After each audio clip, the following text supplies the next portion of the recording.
Hello dear students, I am your computer teacher from Golden Public School and this is your computer class. So as you know, we are discussing our chapter number 1 which is networking concepts. So today we will learn about different type of network topologies. So without wasting any time, let's start. So what is the meaning of this word network topology?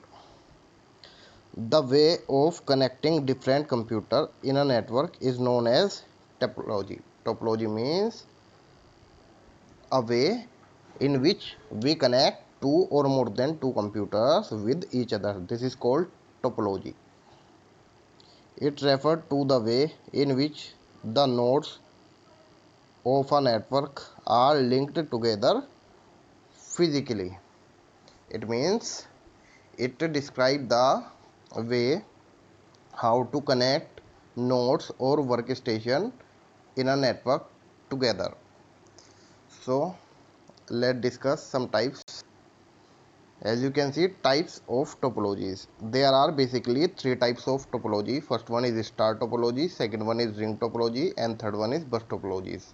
These are the three main topology. We also have two other topologies also, which are tree topology and mesh topology. We will also discuss the tree and mesh topology in this video, but these are the main three: ring, bus and star topologies. So first one is star topology. As you can see, in a star topology, all the nodes are connected to a central system. This is a central system called switch. Done. This is a central device which called hub or switch, which forward data towards its destination. So the main point is that the central device is called hub or switch and the other device is called nodes or workstation. These devices are called nodes or workstations. Okay, so as you can see, these nodes or workstations are connected to the middle hub or switch. These are connected to the hub or switch.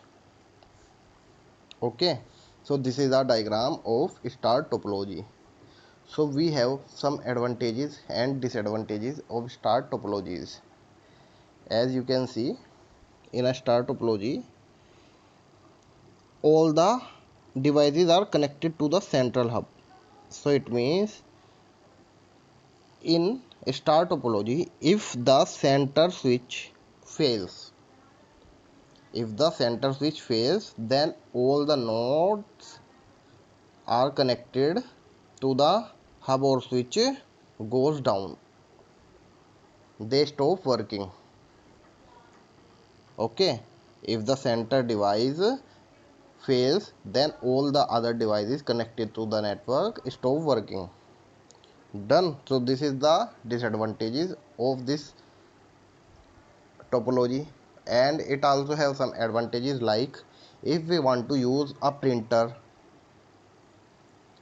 so we don't have to buy different printer for all the nodes. We have to buy a printer and we will connect the printer to the hub or switch, so that all the other nodes which are connected to the middle hub or switch can easily use the printer. So this is a advantages. As you can see, advantages: it is cost effective because we don't need to buy different printer. We can use a same printer which we can connect to a network. If any of the local computer fail, the network is unaffected. It means if any of the local computer fails, then all other computer will not affected. But as I said, if the center switch or hub fails, then the entire network goes down. So the system crucially depend on the central switch. If it fails, the entire network goes down. So this is some disadvantages and advantages of star topology. Next one is ring topology. As you can see, it is also looks like a ring. In a ring topology, all the nodes are connected in a closed loop. Each device is connected to the other two on either side. As you can see, computer number 1 is connected to computer number 2 and 5. Computer number 5 is connected to computer number 1 and 4. 4 is connected to 5 and 3. 3 is connected to 4 and 2. 2 is connected to 3 and 1. So all are one node or one computer is connected to the two other also. Data travels only in one direction in a ring. Each computer pass the data to the next one. It means if we want to send a data to computer number 5, so we can send it directly. But if we want to send a data from computer number 1 to computer number 3, so we don't send it directly. We can't send it directly because we have to first send it to computer number 2, then computer number 2 will send the data to the 3, or we can send the computer number 5, then 5 will send the data to the 4 and 4 will send the data to 3. So we can't send the data directly to computer number 3 in ring topology. So this is a disadvantages of ring topology. Done. So in this topology, some advantages also and disadvantages also.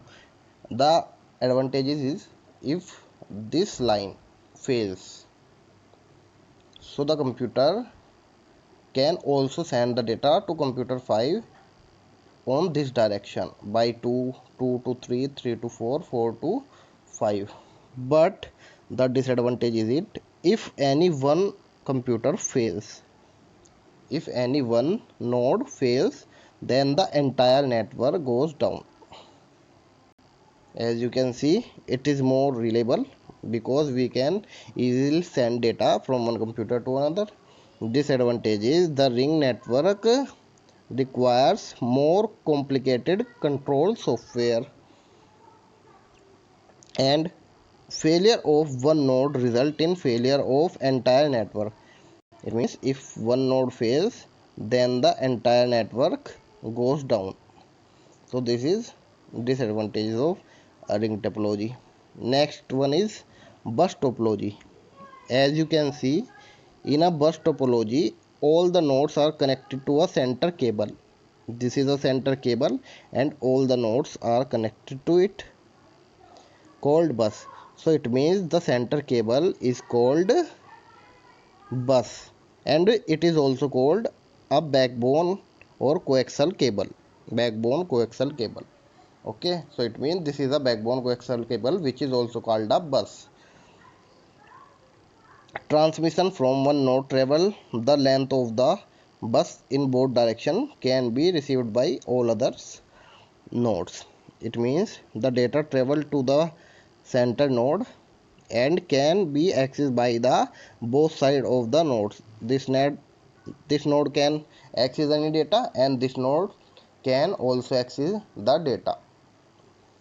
The bus has terminators at either ends which prevent bouncing of signal.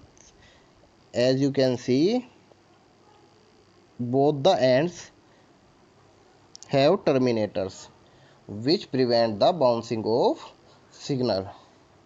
Done. So this is bus topology. So some disadvantages and advantages of bus topologies are: advantages, it is easy to set up. So how it is easy to set up? So as you can see in this topology, 1, 2, 3 and 4 nodes are connected. But if I want to add one more node, so I can easily add one more node like this. So it is easy. Failure of one node does not affect the network. As you can see, all the nodes are separately connected to the bus. So if any one node fails, then the other will work easily because the backbone cable is working and connected to all the others. So if one or more than one node fails, then all the other nodes will work properly. But if the backbone cable loss, then all the network goes down. So a signal on the bus must be strong enough to reach the receiver. It means in bus topology we need a high signal, high frequency signal. Then the extra topologies, as I said, tree. As you can see, a combination of star and bus topology is called tree topology. There is a center line. So this is a bus topology, and you can also see a hub and nodes are connected to the hub. So this is an example of star topology. So it means a tree topology is a combination of a bus and star topology. And bus and star topology we also discussed. So next one is mesh topology. In mesh topology, as you can see the diagram, there are some nodes which are connected to each other. It means every node is connected to the other computer. As you can see, this node is connected to this computer, this node is also connected to this computer, this node is also connected to this computer, and this node is also connected to this computer. So it means all the nodes are connected to each other. A network setup where each computer and network device is interconnected with one another, allowing for most transmission to be distributed even if one of the connection goes down. So as you can see, all the nodes are connected to the each other, so they can easily send data to any node. If one node wants to communicate with anyone, then it can directly communicate with the other one. So these are some important topologies. So I hope it's clear. So that is for today, students. Thank you so much.